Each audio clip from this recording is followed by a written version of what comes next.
L'échographie au chevet peut être utilisée dans plusieurs situations, dont celle pour évaluer un pneumothorax. Tout le monde le sait, en situation de trauma, il est parfois important de pouvoir évaluer si oui ou non l'enfant ou l'adulte présente un pneumothorax.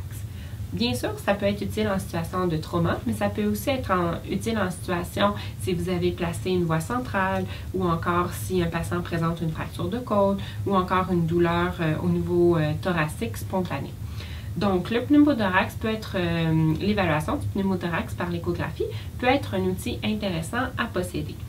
Ce qu'il faut se rappeler lorsque l'on fait une échographie pour évaluer si oui ou non la personne présente un pneumothorax, c'est qu'il faut toujours vérifier s'il y a un glissement des plèvres que l'on voit à l'échographie. C'est vraiment la chose à vérifier et surtout ce qui va certifier si oui ou non il y a un pneumothorax ou pas, c'est de trouver exactement ce qu'on appelle en anglais le long point. Il n'y a pas vraiment de traduction parfaite en français, mais c'est l'endroit où on va voir d'un côté le glissement des plèvres et de l'autre côté aucun glissement. Lorsqu'on trouve ce point, ça nous aide, ça nous diagnostique en fait la présence du pneumothorax.